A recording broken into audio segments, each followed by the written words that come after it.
morning, ma'am. Today, we're going to discuss about how animals survive. By the way, my name is Roxanne Balog and my partner is Mrs. Kate Sinanggot. So, how animals survive? So, we all know that animals need energy and nutrients to stay alive in ways of supplied by food intake. Ang mga animals na ay mga lahi-lahi kung unsa ug asa sila gakuha og pagkaon. Like for example, kanang basking shark.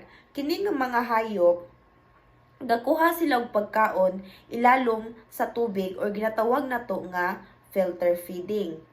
While kung naay gakuha og pagkaon ilalom sa tubig, naapoy sa yuta. Mao ni ang mga ulod. Kani nga mga hayop gakuha sila or gakaon sila sa yuta. O ginatawag po ni sila nga substrate feeding. In what ways animal can survive? First, digestion. Ang digestion, diri ginadugmok into smaller pieces ang mga pagkaon nga gikaon sa mga animals. So, naay duha ka types ang digestion. First, ang mechanical.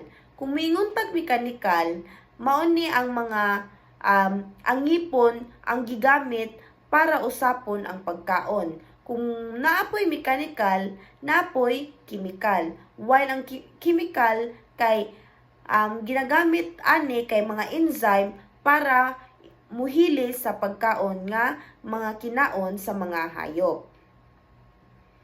Second, ang mouth. Ang kaning baba kay isa sa example sa mechanical. Diri magsugod nga dugmokon into smaller pieces sa mga animals ang ilahang mga gipangkaon. Ang ikatulo, mao ang esophagus. Kaning esophagus, tubo nga maoy mutuklod sa pagkaon padung sa tiyan sa hayop nga naay 10-inch tube. Then ang lower esophageal sphincter maoy magsigurado nga ang pagkaon kay moagi lang sa isa ka direction nga gikan sa esophagus padung sa tiyan sa hayop. Then ang kaning stomach or tiyan maoy magpagawas og hydrochloric acid para hilison tong mga proteins nga naa sa hayop. Then ang dietary fiber kay usa sa mutabang ug hinlo sa digestive tract para mawala tung mga hugaw nga naa sa tiyan sa hayop. So ang next ang chyme. Kaning chyme mao ni ang baga nga semi-fluid mass nga maoy mag-digest sa pagkaon samtang kani mugawa sa tiyan pinaagi sa pyloric sphincter nga musulod sa duodenum o first part sa atong tinai. Then ang duodenum mao na dayon ni ang mo-absorb sa nutrients gikan sa pagkaon padung sa gikan sa pagkaon nga gikan sa tiyan sa hayop. And that's all my report. Thank you. Good day, my name is Kate Angel Sinanggote and I will be the next reporter in lesson 22 and our topic is how animals survive nutrients. So my report is pancreatic amylase. So what is pancreatic amylase? So pancreatic amylase is an enzyme produced in the pancreas that breaks down dietary starch into smaller sugar molecules for energy.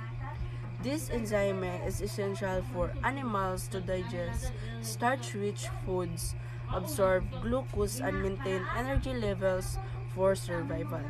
So, ang pancreatic amylase is usa ka enzyme nga gihimo sa pancreas para mabungkag ang starch gikan sa mga pagkaon into smaller molecule energy. So, enzyme is essential for animals para ma-maintain ang ilang energy levels para makasurvive. And next is rough age. So what is rough age? Roughage is also known as dietary fiber, is the indigestible portion of plants, foods such as vegetable, fruits, and whole grains. It aids in animal survival by promoting healthy digestion and providing essential nutrients. So kung moingon ta og roughage, mao ni siya ang ginatawag na dietary fiber para ma-digest ang mga vegetable, fruits, and whole grains. So, nakatabang ni siya sa mga animals to survive by promoting healthy digestion and gahatag siya og essential nutrients sa mga animals. So, next is filter feeding. Filter feeding aquatic animals strain small food particles from the water. So, ang filter feeding is mo ni siya ang pamaagi sa mga animal para masala ang mga small food particles from the water. So, ang mga animals is naa sila specialized structures para matrap ang mga tiny organisms as water padulong sa ilaha nga ga-provide og constant food source. So, next is substrate feeding. Animals live in or on their food source and eat as they go.